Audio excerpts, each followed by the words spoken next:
right, hello everyone. My name is Aliisa Rosenthal. I'm the head of sales here at OpenAI, which means I have the privilege of working with our customers and partners every day, all day, to help them figure out how to integrate AI into their products for their end users and within their own organizations. So I have a few esteemed customers joining me up on stage today. First up, we have Baxter, Principal Architect of Ethical AI Practice at Salesforce, where she develops research-informed best practices to educate Salesforce employees, customers, and the industry on the development of responsible AI.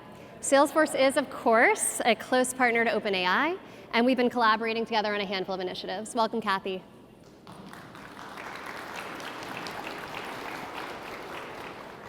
Next up, we have Udezue, the Chief Product Officer at Typeform. Aji has a stellar background in product management with chapters leading product at Twitter, Calendly, and Atlassian, among others. Typeform launched Formless earlier this year, totally rethinking the generic form experience with AI at its core. Welcome, Aji.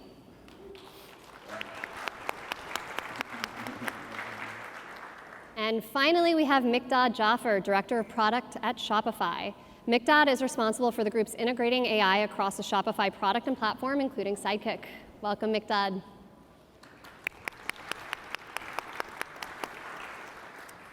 We're so grateful the three of you could join us today. Today's conversation is going to be about the business of AI. That is, all things about integrating AI outside of the actual coding.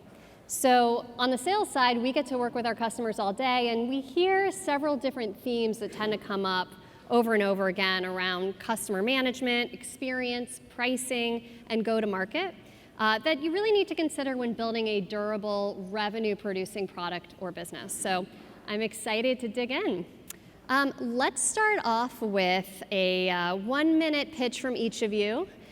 We will start maybe with Miqdad and work our way over to Kathy. So first question is, what is the hardest part of building a product with AI? So I think the hardest part for us has been just trying to figure out what that final mile looks like. I think it's very easy to get to 70% product. And I also think that the way that you develop AI products is very different than the traditional software development process. In the traditional software development process, there is a linear flow, there's expectations around when things will happen and how they will get to a good state. And with AI products, it's non-deterministic. So I think you start out with, this is the goal that you have for the product. In our case, it was, how do we use AI to accelerate entrepreneurship? And how do we then integrate it into the various parts of the product and make sure that there is alignment across the org on, these are the right use cases to worry about, this is the right way to approach it, and this is what good will look like. And then as you work towards that, there's gonna be a part in which the product might not meet that final mile. So how do you account for that as you build, and how do you make sure that your user still manages and maintains control as you build? The hardest thing. So for us, look, there's a lot of work it takes to build an actual product, a lot of the technical stuff, the stitching, the prompting, and so on and so forth. Well, maybe the hardest thing for us is the idea that we want to stay true to our mission, our vision for the customer, that we want to make sure that AI isn't just some random layer over what we want to do, but that it's really prescient about the workflows of the customer. So for us at Typeform, our goal is to make the web more conversational, more human. And so we feel like we need to really use AI to enable humans to do better work or to give them superpowers in very human ways. I've used human many times, so I feel bad about that. But we want it to wrap around our work. We want it to matter. We want people to come back to it 80% of the time because they love it. And we have all these testimonials as we've done Formless, and also we've brought AI into Typeform about how people feel like it feels natural to them, and that's sort of the biggest accolade because we sweated that a lot. And Kathy? I think in my opinion, one of the most challenging things is developing at the speed of trust.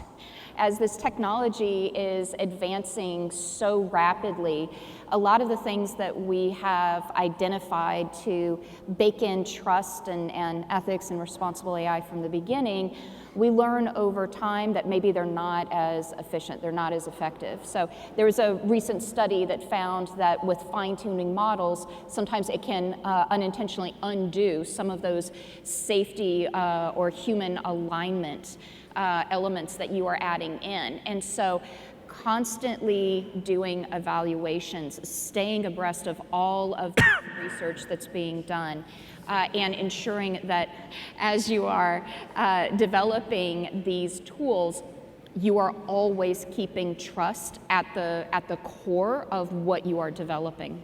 Moving at the speed of trust, I like that. Aji, question for you. So when you launched Formless, that was a pretty big move. You launched it as a standalone product versus integrating it into your core function. Can you talk a little bit about how you weighed the trade-offs of that decision? Right, so just going back, so our goal, has anyone here used Typeform before? Okay, so Typeform makes beautiful web forms that you can use for zero-party data collection, lead generation, and all of that stuff. And part of the inspiration, by the way, the co-founder is right there, who created Typeform. So David, how are you doing? The core of that is conversational, right? There are all kinds of forms on the web. Even the Google thing is a form, and the chat thing on ChatGPT is really part of a form. But we wanted to make it feel human. Now, when GPT came out, David has been working with GPT since 2.0, but when GPT-3 came out, something clicked for us. We just sort of realized that we could transform this entire vision ultimately. Now, we had two choices. We could build it into Typeform, 150,000 customers, a lot of revenue, but it was going to be slow. We're going to be doing retrofits. So what we decided to do was instead disrupt ourselves, create a whole brand new product that was optimized for two things, speed and learning, right? And that's what animated us. Look, we're going to have to make decisions later down the line about how those things come together. And actually, we're building AI into the original product, but we're trying to build a race car that allows us to go fast, allows us to learn as fast as possible, allows us to experiment unfettered, allows us to imagine. I can't tell you how much code we've destroyed because it didn't work on Formless, but that's why we did it that way. Wow, well, it takes a lot of courage to disrupt your own product. I'm curious, Miqdad, did you all weigh any of the same sort of trade-offs as you thought about launching some of your AI initiatives? Yeah, I mean, so for those that aren't aware, actually, maybe you are, has anyone bought anything using a purple button on Shopify store somewhere? Show of hands. So that little purple button is Shop, and we actually started there. So we started with the shop.ai marketplace. This is where a buyer can go on and search for any given product and do it by an event. So we said, okay, let's put semantic search in here, and let's try and go from the perspective, as Aji said, the speed to learn as fast as we possibly could. So we put it in front of buyers and tried to figure out what they would ask and how they would ask it. So in some cases it was, help me plan a dinner party, or it's like, I'm trying to build an outfit, what's the right things to do? And using that to build an initial search. And when we started getting a little bit of progress there, we said, this is something that we want to be able to put everywhere. We have a tenant within our kind of annual planning, or even longer than that. We have the notion that we will bring technology to our merchants as early as possible in the cycle. So it already fit within the ethos of Shopify. Now the next step of it was, how do we get this everywhere? What are the right places to put this? And where will this utility be realized? And for us to deal with some of the safety concerns, we just had a 4-word solution, human in the loop. We just made sure that no matter what we generated, no matter how we produced something, we always put it in front of the user to be able to interact with and respond with. Our principle is that the merchant controls their message to their buyer. And generative AI is a way to augment their ability to get there faster. And so we started with the areas that we thought would be the biggest need and saw how users would interact. They asked for more of it, so we tried to put it everywhere. And then we've moved into the phase of how do we rethink the entire company? How do we think about how a user interacts from a previous imperative where you're clicking and choosing and filling out forms to a declarative one in which you just simply state what you want. And We knew that it wasn't going to be possible given where the technology was there, but we trusted that the technology was going to move fast enough that by the time that we got there, we'd either be behind the technology or we'd be right there with it. And so it was always a matter of keeping up and making sure that our merchants' use cases were being solved as we went. You mentioned using AI everywhere. What is an example of a way that you're using AI that might not be obvious to the outside observer? Sure. So we have one feature for using generative AI that's just auto-write. So anywhere there's a field or a form, we allow users to add a couple keywords and declare the voice and any kind of special instructions they might want to do, and they can generate any sort of content. Another place, and that one's probably a little bit more obvious, another place we've done is send time optimization on an email, where you might not know when to send a thing for the highest open rate or highest click-through rate, and so we take care of that for you. Craft a subject line so that it'll get more open rates. We have things from a Sidekick perspective. For those that don't know, Sidekick is an AI assistant that's across the admin, and what we've used it for is both curating help as well as directing the back office. So you can do things like, say, change my theme to make it look more like summer. And having the semantic understanding of what that design would be, as well as the understanding of the tool itself, to be able to generate the code necessary to make that happen. So I think those ones are a little bit more you can use the AI as a design aid, but we want to move into a stage of it's a strategic coach. And I think that that's where things start to differentiate. Great. Kathy, question for you. So Salesforce has really been at the forefront of building AI products for business workers, for the information worker. I'm curious how you balance the need for innovation with ensuring that AI is safe. Absolutely.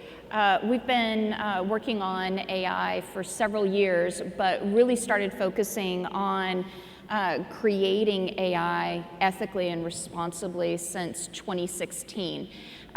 But it was just a natural flow from our core values of trust, customer success, innovation, equality, and sustainability. So it wasn't a large leap to go from that to more specific trusted AI principles, which we published in 2019. And then at the beginning of this year, as we started putting generative AI into our products, we recognized that we needed more specific guidelines to help all of our teams think about how do they put this technology into B2B products. And so then we came up with a set of 5 guidelines for responsible generative AI. And accuracy was the first one that we really had to prioritize. You know, everybody as a consumer wants to ensure that their search results or maps or anything else that they're getting, that those answers are correct. But in a business setting, if you get the content wrong, it can have material impacts on the business. It can have brand impact, legal impact, safety impact. And so really focusing on that and then ensuring that it's safe, honest, empowering our users, and then also, of course, sustainable. So all of this has driven every decision that we are making from within the product, how we build our own models, how we leverage OpenAI in our products, as well as the UI, the design, giving our customers the tools to empower them to know, is this content that you're getting, is it accurate, is it trustworthy? Great. Can I just jump on it real quick? Please. You sparked something in my brain, which is, I remember I used to work at Twitter before Typeform. When we were building new things, you know, if you make 100 million or a billion from something, you're just so careful about it.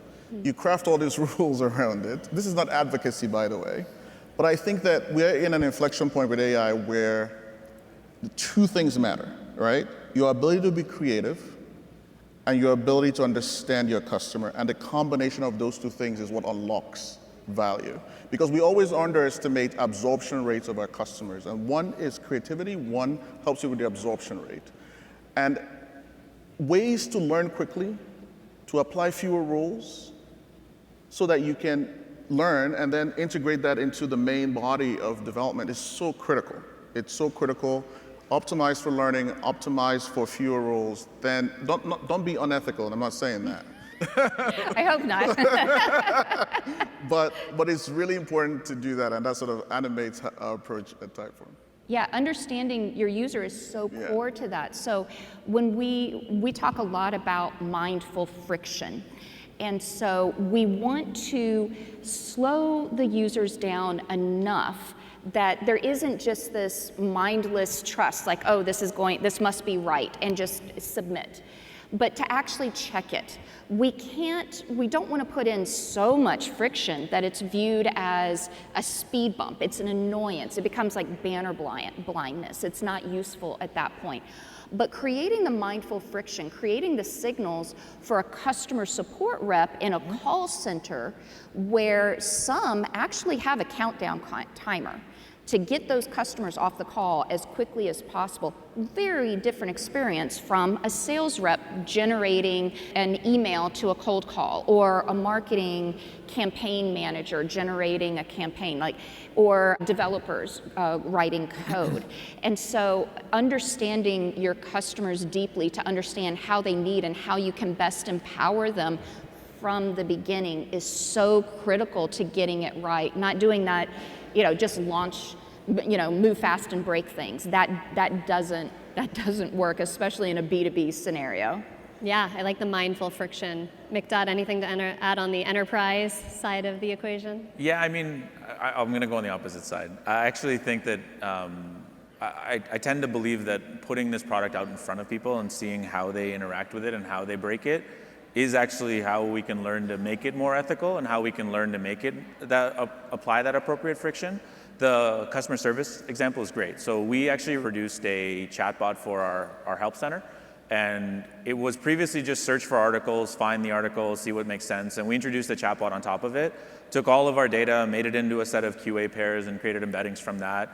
And then we said, let's see how people interact with this. So the first thing that happens is someone comes in, and whatever their normal path of search was going to be, they'll just start typing, and then we'll form it into a conversation and return the reference results as they go. So then they will ask for clarifications, they'll hit a wall somewhere, and then we will add a human into the loop and let a customer support person take over. The goal is to solve the problem. It's just that sometimes the way that the individual is searching, or the way that they are identifying what they're looking for, isn't great, and that's where an LLM is great at interpreting the semantic meaning of what they want and then getting to something else. Is it the best experience? Is it always right? Probably not. I think the fun part about this is that how many people's problems does this now solve? And I think that that number continues to improve, and when we get into metrics later, I'm sure we will. We'll talk about how we show that this is effective. And for us, it's pairing an LLM with really good UX and really good engineering. Yeah. And it's got to be both. Yeah. So the engineering side of it is very critical, and I think probably the majority of the work, the beauty about the way that OpenAI keeps doing things, and my whole roadmap just changed, That's right. is to be able to, they react and they give you the framework around the LLM, and that box keeps getting bigger. But the sort that doesn't get bigger is your interactions from the LLM to your application and to your user. And so the UX is critical of forming the right basis. I do not want an entrepreneur to have to worry about AI. That's not the goal. That's right. The goal is for the entrepreneur to get better at what they are doing. Yeah. And that's it. So they don't need to know what's going on behind the scenes. They don't need to know AI. That's my problem, not the merchant's I'm going to say amen to that. Yeah. And so that's the way that we focus, and we continue to push the boundaries of what's right on the UX side of it and the engineering side of it. But on the LLM side of it, we just plan for every error possible, and then where we don't have an error, we put a human there to deal with it. And that's what's really important, is that human backstop. It's if it fails, then the user's left struggling. No, that's where the human steps in, and so that's where really critical. If you're going to do experimentation, always having that safety net to catch your users is so important. 100%, and it keeps us honest as we go through, and a merchant can always turn it off if they want to, but for us it's important that, because we don't know some of the use cases that will get solved, and so I'll give you a very trivial anecdote. we had a Polish entrepreneur kind of reach out to us, and they said, we're really excited about your product descriptions product. And all it does is it generates a product description, 50 to 100 words based on a couple keywords. And initially it launched only in English, and then we spanned it out to other languages.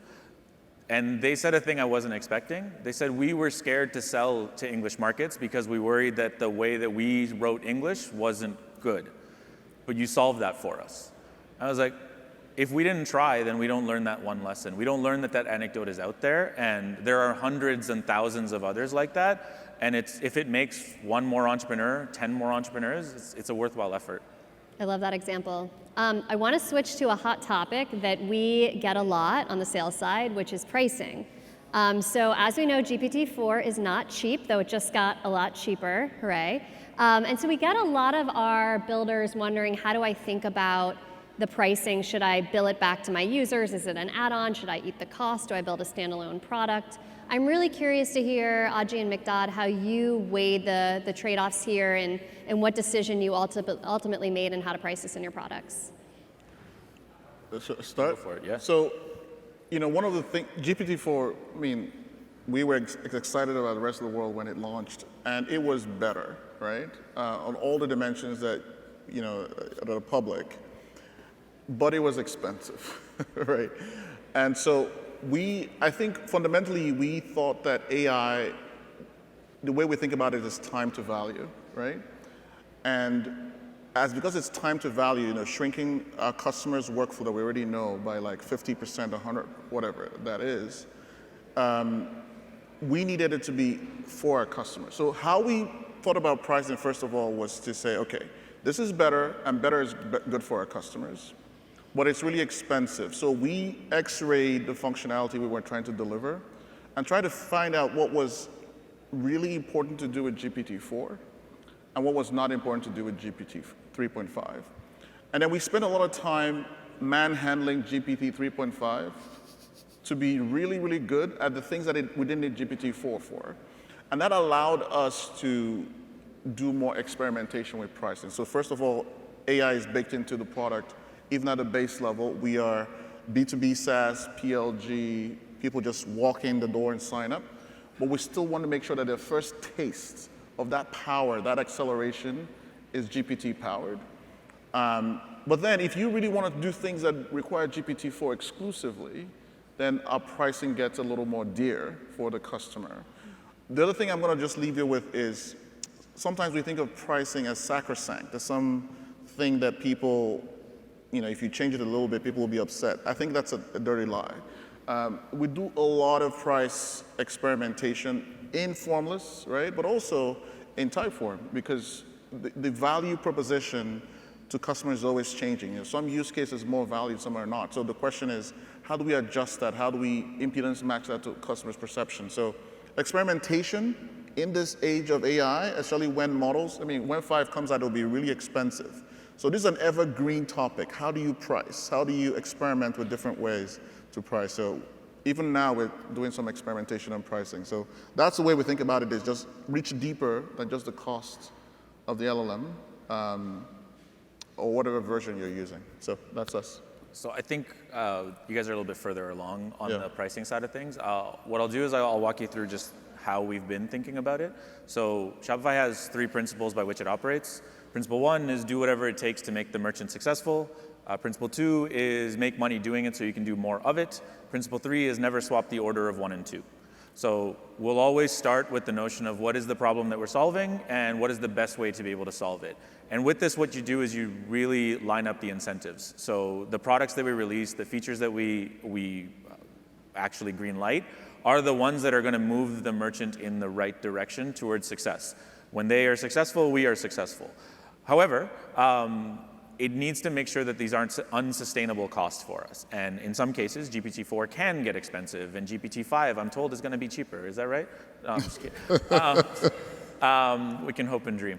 But I think the idea is that we did the same thing that Aji's talking about. We looked at use cases for GPT-4 versus use cases for GPT-3.5. When GPT-3.5 Turbo came out and it was significantly cheaper, we're like, okay, how much can we lean into this, because this will be a really good place for us. But ultimately, what we're trying to do right now is give everything to everybody.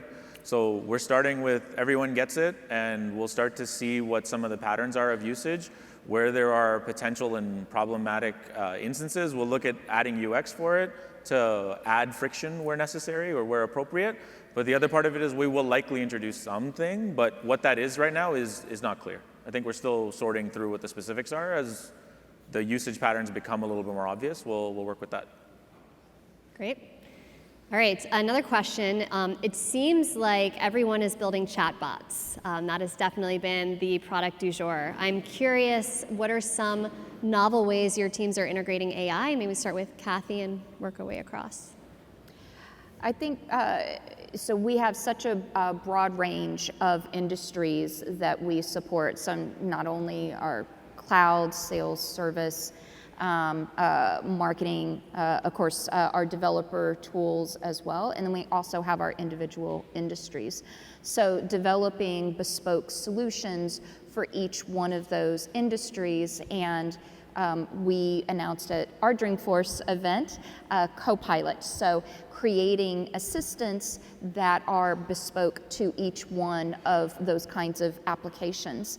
And we've also talked about, on our AI research science team, developing large action models. So being able to create a whole series of models with an orchestrator that just goes off and does individual smaller tasks for you, but they're coordinated together. And being able to identify the specific actions where we want that human in the loop to make sure that that particular piece is reviewed and approved, but all of it can work together seamlessly. So that's one of the areas that we're working on right now, is creating those bespoke kind of solutions. I can't wait to get my sales team on your Salesforce Copilot. That Yes. sounds great. Yeah, I have so many thoughts on this. So I would just say that AI user experience is a thing, okay? Maybe I'll say something even spicier. I don't know that I believe in a text chat interface for all of AI, basically. I mean, nothing, obviously I use ChatGPT every day, but if this is truly to be pervasive, we have to get really innovative about how people interact with AI. And it feels like everyone is saying it's chat, right? And I don't believe it is. We actually know a lot about chat. I mean, if you're old enough, you understand command line interfaces. There's a reason Steve Jobs and Bill Gates created mice and interactions and so on, because it's just less calories, less cognitive load. Customers don't have to be as creative. So I think AI UX is important and is a thing that's going to differentiate from chatbots. Like, I'm very, very impressed with the assistance API, the demo app. It feels new and fresh. People will have to keep innovating in that space. That's what I really believe. Because you have to lower the bar of how people interact. People don't want to think. For them, technology is now utility level, and so it just has to work. I guess the other thing I would say about is that, I've said it again, but I'll repeat it because I think it's important. Study your customers' workflows. If you're a product person or a developer, then you've heard about specs and use cases. No, forget those. Workflows, what do they do? What are they walking? How do they actually accomplish their tasks? Wrap around the AI user experience around that, okay? If you can do that, you will unlock more value. There's a lot of great ideas in AI. We've done them, we've released them, we've talked about them here. Our industry forgets about absorption rate. It depends on how you wrap it around. And so I guess I'll stop there without being specific of it, but there's still more to be done on how AI interacts with humans. Typeform is about making humans, technology for humans, not humans for technology. And so we believe in innovating in that space. I like that. I might steal that from you one day. I'll give the continuum of why I think chatbots are the thing right now. So I would say that most people have been building applications from the traditional sense of, like, I want to solve a problem, here's how it works, here's what makes it work better, here's how I add features to make it more operational. I think the switch now is, AI is easier to get to. It's much easier to throw a large language model in there and tell it to do a classification problem or tell it to do a prediction problem and see how it does. I think we're on a continuum right now. So we're starting in the understand the user's intent, then it's predict the user's intent, then it's predict the user's action. And I think that's the continuum we're on right now. So chatbots come in to explicitly get the user's intent. What would you like to do? Tell me what the weather in San Francisco is and whether I should bring a jacket.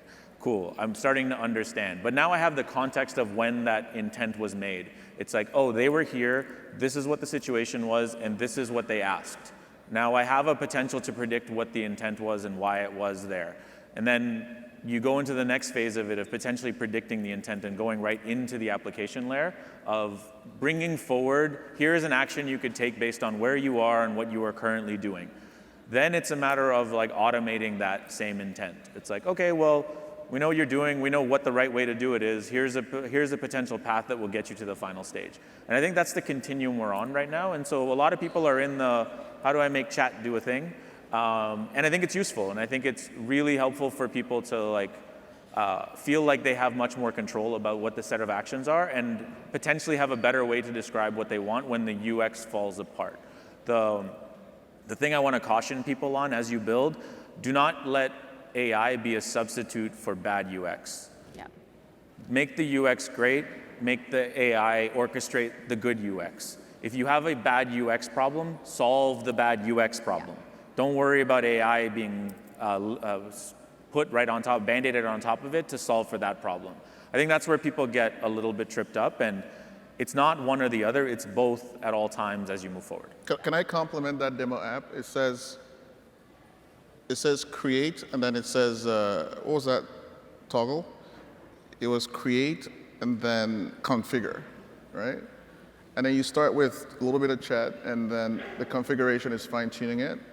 And then it had all the UI on the side. I thought that was really good. I mean, I thought that was a good sequence. It walked the walk of customers. I'm sure if I thought about it, maybe there are things I would do, but I just think, I thought that was very smart. Thanks. So you guys have some good UX people out here. Great. Just to hit one of the potential novel cases, I think there's a lot of here's the customer, here's the solve, here's the things that we can do, and it's very user facing. There's a lot of internal use cases that are interesting and very compelling.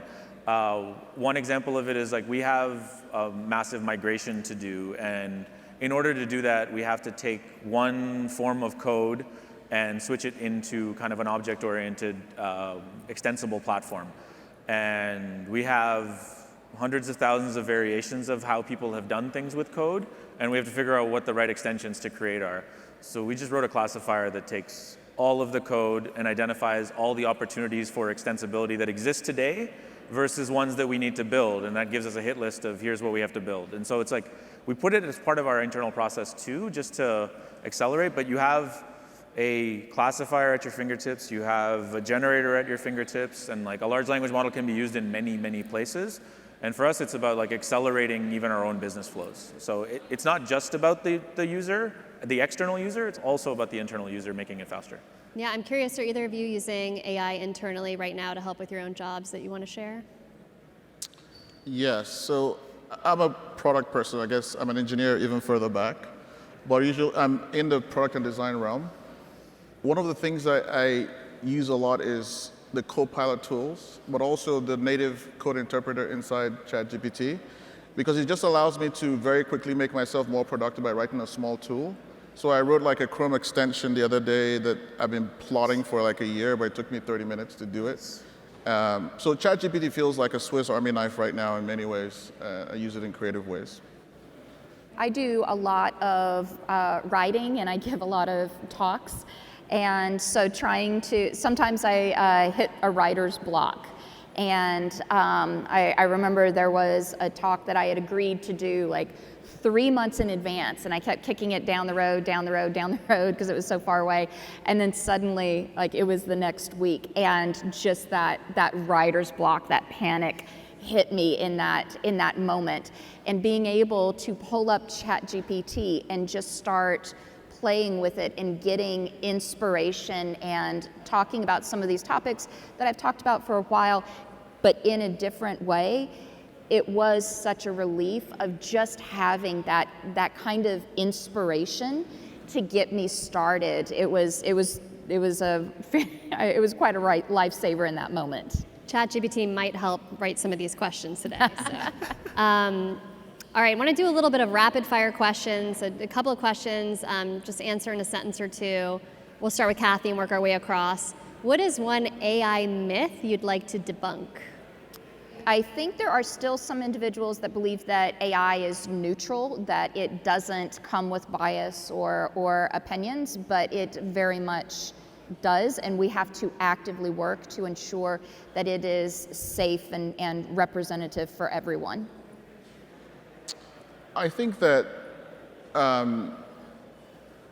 people think that all these announcements, all these advancements in AI will maybe automatically guarantee products that make a lot of money. But I think that that's amazing and the world will change, but there's a lot of work to be done at the product and design layer to unlock this actually getting into the hands of the people whose world you want to change. So it's not just prompting, there's a lot of design in it that I want to sort of change the narrative on. I'll go the opposite way of myself usually. I don't think AI is a silver bullet, and I don't think that the level of confidence it projects is warranted. I think that that's something we still have to manage. Great. Next question, what is your go-to metric to measure the success of your AI products or initiatives?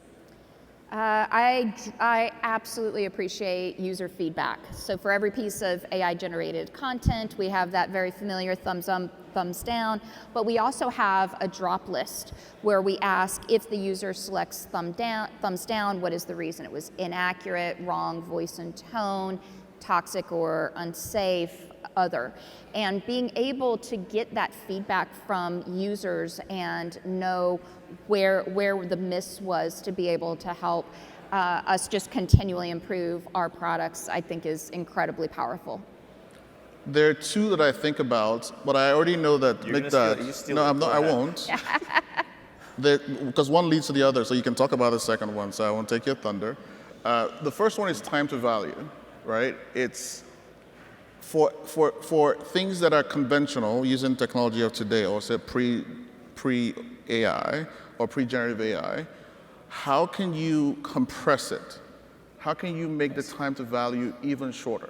So it took 30 minutes to activate. How can you make it in 5 minutes? Like Typeform, for example, you can take 20 minutes to make a really good form. How can I take that down to a minute and it's still as good?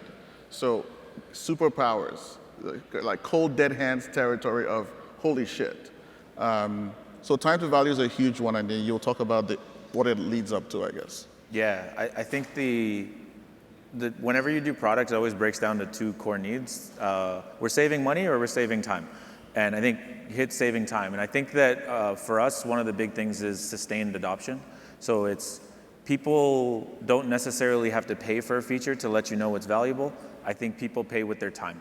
And if people are using it consistently and if people are getting value from it, they will show you that through sustained usage. So regardless of how good you think your product is, if your users don't use it, then it does not matter. And I think that that's why that's a pretty critical one for us, is just sustained usage. I think it's very easy to say that these things are going to be hot and these things are going to be popular and people will try them. But if your curve looks like this and goes to zero, then what do you really have? That's right. Great. Well, I want to end with final thoughts or takeaways from all of you on the future of AI product development. Why don't we start with you, Kathy, and work our way across? This technology is an amazing opportunity for businesses to become even more efficient and productive in what they are able to do, and then pass that value down on to customers.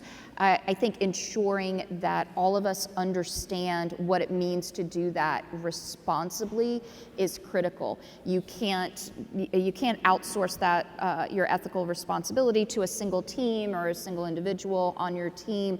Every single individual that is building the product, that's responsible for the marketing of it, that's responsible for the sales of it, everyone needs to understand what it means to create and implement and use this technology responsibly. I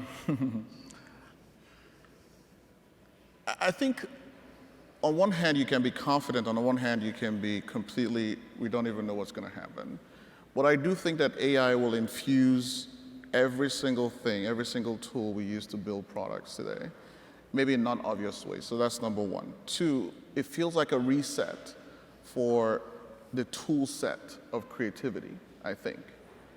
And so every dev tool, every coordination tool, communication tool, the things that let people work in teams, I believe will completely change in the next 5 years, or even sooner than that.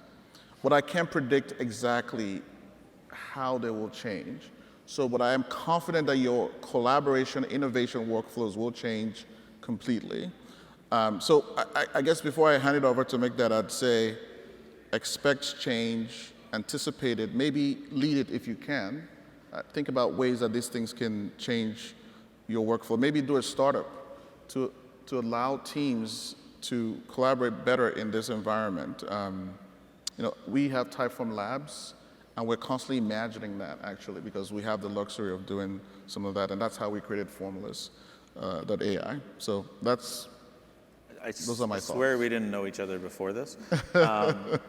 So I think that past research is an indicator of future acceleration. And if you look at past research on machine learning, you can see that there was a start of a spike around 2020, and it started to climb in an exponential curve towards 2023-ish, even more so now. And then what do you know? ChatGPT shows up on the scene end of 2022, and we get acceleration after acceleration after acceleration. I think that if you look at the amount of research that's being done right now in the space of machine learning, you have subscription models that are, here are the daily number of papers that have been introduced. And it's no longer a matter of like a paper a week, it's like 7 a day, and it's difficult to keep up. And I think that what we need to understand, what that means for us, is that all of the problems of today will be gone very quickly. And so whatever you think is a problem right now of, oh, this is very expensive, people like OpenAI come out and they reduce the cost by 10x overnight. And then you have, oh, the latency on this is not tenable for my users. And then all of a sudden GPT 3.5 Turbo comes out and all of a sudden everything is quick. The context window is too small. Oh, 128,000 token context comes out. Every problem that you see today is going to be solved, whether next week, I don't know what your next conference is, or thereafter. But what we need to understand is that if you miss the boat right now and do not start building and do not start experimenting, there is an exponential curve. It will take you so much more effort to catch up later on. Build now, experiment now, get your users in front of it, and you will learn much faster than if you wait for everything to be perfect. It'll get there. I assure you, probably before you will. Great. Well, on that note, I hope you all enjoyed the session and feel inspired to go build AI in your products and your organizations to build enduring and high revenue producing, wildly successful businesses. Thank you.